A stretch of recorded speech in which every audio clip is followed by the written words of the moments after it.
Recentemente foi lançado o trailer de Toy Story 5, e desde que foi anunciado que haveria um Toy Story 5, todo mundo meio que se perguntou, precisava? Na verdade isso começou quando o Toy Story 4 foi anunciado, por conta que Toy Story 3 realmente traz um final muito conclusivo pra saga. E isso está sendo uma coisa muito comum hoje em dia, saga com continuações infinitas. A gente tem 5 filmes de Toy Story, 7 filmes de Pânico e 12 filmes de Velozes e Furiosos, que dizem que esse aqui vai ser o último, mas duvido muito. Então, vamos conversar sobre isso hoje.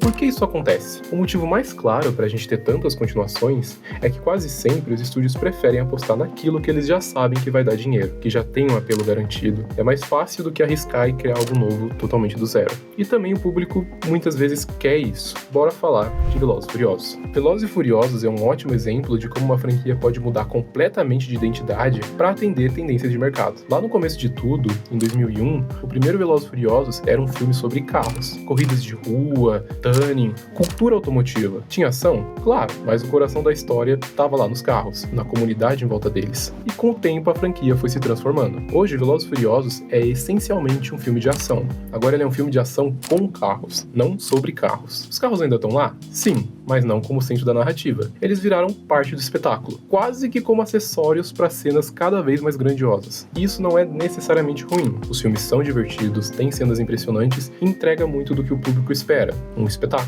Mas é inegável que o público que gostava, da parte mais focada na cultura dos carros, foi deixado bastante de lado. Então agora vamos falar sobre Toy Story. Toy Story para mim é o exemplo oposto de Velozes e Furiosos. Toy Story mantém a mesma essência do primeiro até o quarto filme. Como eu disse, Toy Story 3 foi um final perfeito, um fechamento que dói de tão bonito. Andy entrega os brinquedos pra Bonnie e é isso. Todo mundo aceita o final desse ciclo e chora junto. Mas, e depois desse fim perfeito? O que sobra para um brinquedo que a missão já foi cumprida? Além disso, o que sobra para um brinquedo esquecido? Os 3 primeiros filmes estabelecem temas muito claros: pertencimento, identidade e despedida. Toy Story 4 pega esse legado e inicia uma nova saga, uma saga voltada para as questões atuais, tanto no sentido de como o Woody está atualmente, quanto no sentido do nosso mundo atual. Então ele pega e desenvolve alguns arcos que ficaram mal resolvidos e também foca nas crianças de hoje em dia. O retrato do Andy era um retrato de uma criança daquela época, do início dos anos 2000, do início da internet, sem celulares, o que eu acredito que todo mundo sabe que mudou muito hoje em dia,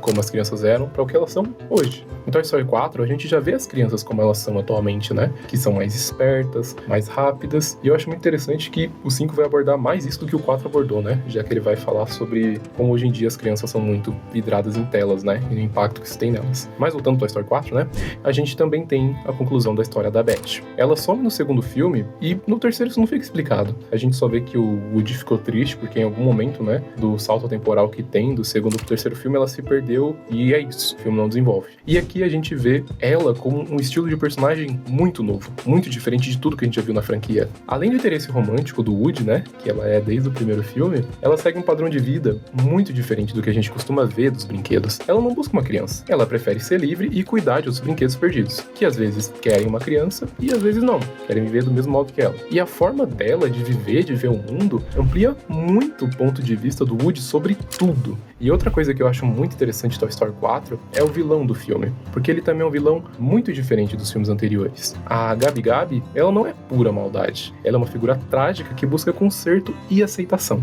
Ela não é um personagem puramente egoísta. E deixando claro que eu não tô falando que os vilões anteriores de Toy Story são ruins, muito pelo contrário. Inclusive um dia eu faço um vídeo falando de um a um, mas eu acho muito curioso ver que de todos, com exceção do Sid, que é do primeiro, ela é a única que tem uma clara redenção. Tudo bem, supostamente o Sid também teve uma redenção, e eu acredito sim que mesmo que no Monster ele teve, porque ele é uma criança, então ele tem tudo pra mudar, mas é muito curioso que o do segundo e do terceiro filme a gente vê sim eles sofrendo, sendo machucados, e eles escolhem viver em função disso. A Gabi Gabi não, ela consegue buscar a redenção dela. Com a ajuda de quem? Do Woody. E essa conclusão das coisas, onde a gente vê uma redenção da antagonista, eu acho que reforça muito a mensagem do filme, que é sobre empatia. E acredito que justamente por conta disso, que quando a gente vê a separação dos brinquedos no final do filme, dói muito, mas a gente entende. A gente entende que o Woody mudou, que escolhe seguir outro caminho. E assim, o pessoal julga muito o Woody, ter mudado de ideia nesse filme, mas eu acho isso muito curioso porque a gente vê o Woody mudando de ideia desde o primeiro filme. No primeiro filme, ele começa sendo uma pessoa egoísta. Uma pessoa não, um brinquedo. E E no final do filme, ele muda, ele deixa de ser. E no segundo filme, ele quase abandona os seus amigos, mas ele volta atrás. E no terceiro, pra ele, estar junto do Andy era algo absoluto, ainda que eles fossem pra um porão. E novamente, no final, ele entende que não e muda de ideia. Então agora no 4, eu não vejo que ele tá abandonando os amigos dele, como ele quase fez no segundo filme. Porque é que os amigos dele estão bem. Os amigos têm uma criança, sabe? Eles têm o caminho deles. E o Woody escolheu o dele. E a gente já vê no trailer do quinto filme que ele ajuda os amigos dele, quando eles precisam, exercendo o novo propósito de vida dele, ser um boneco calmo. É brincadeira, desculpa.